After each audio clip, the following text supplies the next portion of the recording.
Welcome back to the Michigan Business Beat, brought to you on the Michigan Business Network. Chris Holman here. We're coming to you from the Grand Hotel, and we are on Mackinac Island. And what for? Well, the Detroit Regional Chamber of Commerce's annual policy conference is held here, and that's where literally everybody who makes decisions in the state of Michigan comes.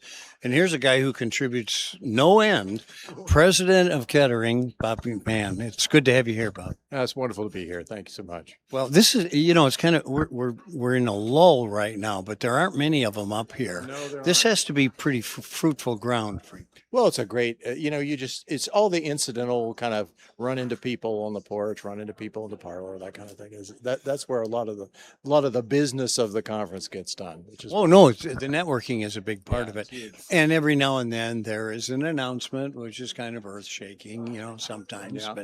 And being a political year, you see a little bit You of see that. a little of that. Yes, Yeah. you do. Hard to stay under that fire on occasion.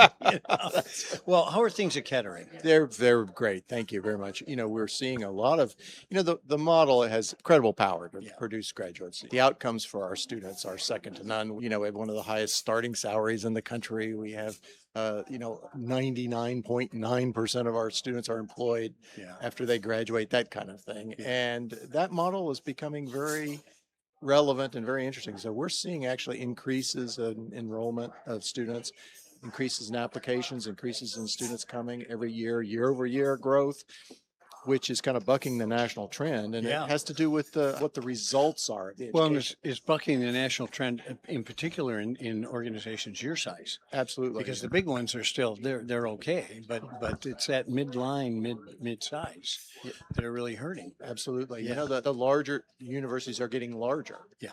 And it's the small to intermediate universities that are seeing a lot of the pressure. Although a lot of the regional comprehensives in the public side are seeing the same kind. Yeah, no, you're absolutely right. It's a changing world out there. I always harken back to when Kettering was GMI, and the concept, which you still have, was built on we're going to train our future leadership. So they're going to work at one division of GMI, go back for a semester, et cetera, et cetera.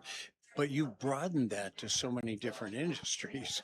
Yes, no, we work with a wide variety of industries. One of the interesting things about Kettering is most people remember it as GMI and then Kettering, but it was a university before it was GMI. Most people think it started as GMI. Oh. It actually didn't. It was an independent university for 10 years before it became as Kettering. Not as Kettering, but okay. as the Flint Institute or something. They came through a bunch of names, but it was created by industry partners in that area who came together to create an institution that really merged the classroom with the practical education long before. What happened was GM saw, hey, we're getting most of our leadership from this organization. We're getting most of our engineering talent from this organization. Yeah. Let's bring it on board and make it part of us. And that's how it became GMI. This is why I come to this conference, Bob. I didn't know that, honestly. Yeah. I thought General Motors just started it. No, most people do, but actually not. All right, so let's talk a little bit about the interaction with that eventual employer, because they get on board kind of early. Yes, from the start. Yeah. In fact, our students, when they come to us as first year students, they enter a rotation very quickly from their first year going forward. They were there 12 weeks on campus and one of the best undergraduate engineering business programs in the country. And then they go out and they spend 12 weeks in industry or at federal research labs or a wide variety of over 600 employers worldwide, where they are employees of the organization, but they're also practicing engineers, practicing business people, being mentored in the companies by professionals in those organizations who are providing that part of the education that they need, but that they can't get in a classroom. And the combination of those two produces a graduate who is incredibly well prepared, incredibly experienced. They, especially in an age of AI, when you see so many of kind of the entry level positions being eliminated by AI, our students don't start at the entry level. They're already 2-3 years into their careers by the time they graduate. And so they skip that whole phase, and many of our students are leading teams when they graduate, not just joining them. It's an easy walk right in then. Yeah. Oh, that's awesome. Yeah. And what a return on investment for Absolutely. those companies. Absolutely, Yeah. because they're helping develop the next generation of talent for their organizations. All right. So when you look forward, I mean, this formula looks great. All things change. What is your biggest worry? I mean, what keeps you up at night? The expectation of families is changing with respect to higher education. What they looking for in a university, and there are a lot of different kinds of universities in this country. Last time I kind of sat down with a piece of paper and tried to line up, okay, there are the large regional universities there, and there are at least 7 or 8 different kinds of universities in the Different United target States. areas. Different targets. They solve different problems. They address different needs. The higher education sector gets painted with a broad brush that says they're all the same.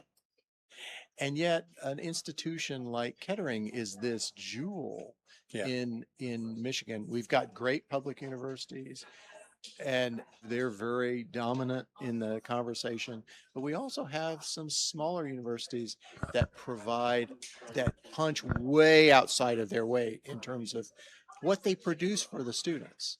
When you look at a student from Kettering, for example, they earn $75,000, $100,000 while they're a student as part of their education, right? So That never happened to me. no, it didn't happen to me either. And they get 2 to 3 years of meaningful experience before they graduate. That is an incredible leg up, but it's a result of the model, and our model is unique in the state and it's unique in the country. Well, I think you said it best. You punch above your weight list. All right. Bob McMahan, president of Kettering University. We're coming to you from the Grand Hotel. We are up here for the Detroit Regional Chamber of Commerce's annual policy conference. I'm Chris Holman, and you're watching the Michigan Business Beat on the Michigan